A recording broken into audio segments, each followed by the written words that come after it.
Matius pasal 9 ayat 35 sampai 38. Demikianlah Yesus berkeliling ke semua kota dan desa. Ia mengajar dalam rumah-rumah ibadat dan memberitakan Injil kerajaan sorga serta melenyapkan segala penyakit dan kelemahan. Melihat orang banyak itu, tergeraklah hati Yesus oleh belas kasihan kepada mereka. Karena mereka lelah dan terlantar seperti domba yang tidak bergembala. Maka katanya kepada murid-muridnya, tuaian memang banyak, tetapi pekerja sedikit. Karena itu mintalah kepada Tuhan yang mempunyai tuaian, supaya ia mengirimkan pekerja-pekerja untuk tuaian itu. Amen. Setidaknya ini yang saya dapat, saudara, dari ayat-ayat ini. Visi dan panggilan untuk menuai itu datang dari Tuhan Yesus langsung. Ya. Dia berkata, mintalah kepada yang empunya tuaian, which is Allah Bapa. Kita mesti minta. Kenapa? Karena Tuhan sudah melihat dari 2000 tahun yang lalu, tuaiannya banyak, pekerja sedikit. Tadi kalau saudara highlight dari ayat 35, 36, bahkan dari satu perikop pasal 9, saudara bisa melihat Yesus pergi berkeliling, menyembuhkan yang sakit, mengusir setan. Dia pergi ke rumah ibadah mengajar. Dia berkhotbah di bukit, di padang-padang terbuka. Bahkan dalam satu ayat ini, ayat 35, dikatakan Yesus berkeliling ke semua kota dan desa. Come on.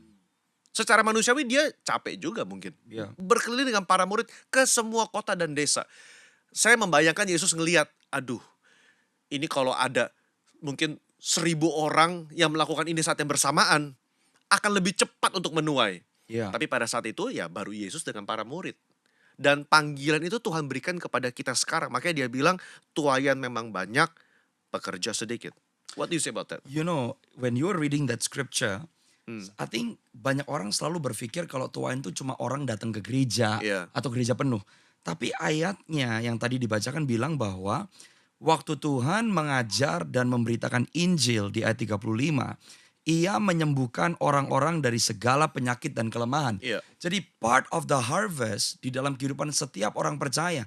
Mungkin yang lagi menyaksikan bukan pendeta, bukan pastors. Tapi part of the harvest adalah ledakan dari kuasa dan kemuliaan Tuhan. Amen. Keluarga-keluarga dipulihkan, sakit penyakit dilenyapkan. Kita melihat rumah tangga pulih. Iya. So that is part of the harvest. Jadi jangan sampai teman-teman merasa, well, gue bukan pendeta, gue gak punya gereja.